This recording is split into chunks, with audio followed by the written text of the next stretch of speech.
नमस्कार साथियों, मध्य प्रदेश स्कूल शिक्षा विभाग से लेटेस्ट अपडेट निकल करके आ रही, जहां स्कूलों में ट्रांसफर होना थे इस सत्र से लागू होना थी नवीन ट्रांसफर पॉलिसी, वहीं उच्च पद प्रभार के चलते टल सकती है। तो साथियों, जहां नवीन ट्रांसफर पॉलिसी के क्या रूल्स हैं उसे भी जानेंगे हम इस वीडियो के अंतर्गत। जैसे कि खबर निकल करके आ रही है, सरकारी कर्मचारियों के लिए सेवा अवधि में स्थानांतरण प्रक्रिया चलना प्रमुख हिस्सा मानी जाती है। वैसे तो सभी सरकारी कर्मचारियों के लिए सामान्य प्रशासन विभाग स्थानांतरण नीति जारी करता है और उसी नीति के अनुसार कर्मचारियों के स्थानांतरण किए जाते हैं, किंतु शिक्षा विभाग अपनी पृथक से स्थानांतरण नीति लागू करता है। गत वर्ष शिक्षा विभाग द्वारा जो स्थानांतरण नीति अपनाई गई थी उसको सत्र 2023-24 से लागू की जाना थी।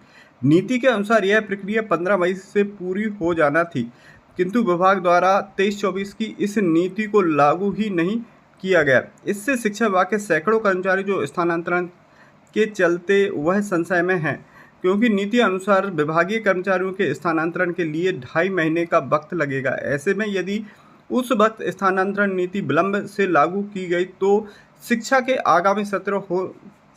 आगामी सत्र शुरू हो जाएगा और स्थानांतरण प्रक्रिया बाधित हो सकती है। जिला शिक्षा अधिकारी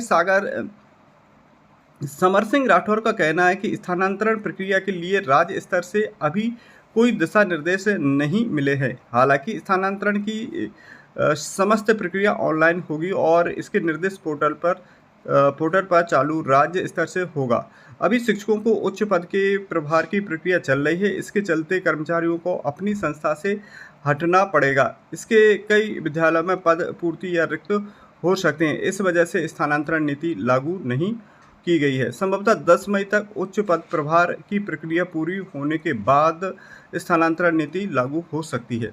तो साथियों, जो नई शिक्षा नीति है उसके तहत क्या प्रावधान है, जैसे कि नवीन नियुक्त शिक्षकों को 3 वर्ष ग्रामीण क्षेत्र में करना होगा काम।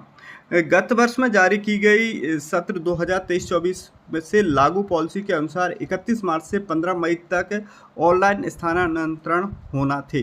पहले प्रशासनिक फिर स्वैच्छिक स्थानांतरण किए जाएंगे।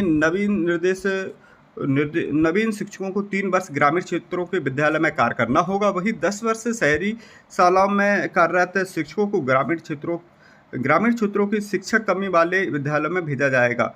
वहीं नवीन नीति अनुसार किसी भी शिक्षक को जनप्रतिनिधि की निजी सेवा में पदस्थ नहीं किया जाएगा। तो साथियों, जैसे कि अटैच वगैरह रहते हैं तो उन्हें भी अटैच नहीं किया जाएगा। साथ में शहरी क्षेत्र के जितने भी शिक्षक हैं जो 10 वर्ष से लगातार कार्य कर रहे हैं शहरी स्कूलों में, तो उन्हें अब ग्रामीण क्षेत्रों में जाना होगा और नवीन भर्ती से शिक्षक ग्रामीण स्कूलों में पदस्थ किए जाएंगे सबसे पहले। और अब देखते हैं जो प्रमोशन पदभार की प्रक्रिया चल रही है उस पर क्या प्रोसेस है।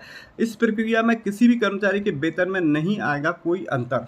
तो साथियों, जैसे कि पदभार वाली जो प्रक्रिया है, सरकारी कर्मचारियों की पदोन्नति पर उनकी सीआर देखी जाती है, किंतु यह प्रक्रिया समय सीमा में पूरी करने के उद्देश्य से आयुक्त लोक शिक्षण द्वारा उच्च पद प्रभार के लिए सीआर की बाध्यता समाप्त कर दी गई है। इसमें वर्षों से उच्च पद की कामना लिए शिक्षक खुश नजर आ रहे हैं। इस प्रक्रिया के तहत किसी भी कर्मचारी के वेतन पर अंतर नहीं आएगा। इसी नीति के तहत पुलिस और वन विभाग के कर्मचारियों को पहले ही उच्च पद का प्रभार मिल चुका है।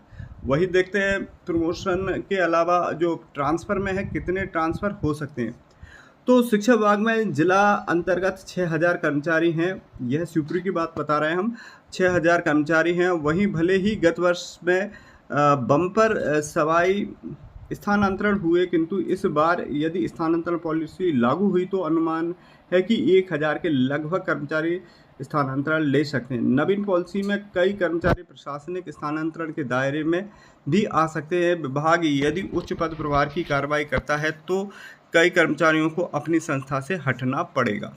तो साथियों, ये थी ट्रांसफ़र और उच्च पद प्रभार से संबंधित लेटेस्ट अपडेट। इसी प्रकार के अपडेटेड जानकारी के लिए साथियों हमारे चैनल को सब्सक्राइब कीजिए। मिलते हैं अगले अपडेटेड वीडियो के साथ, तब तक के लिए जय।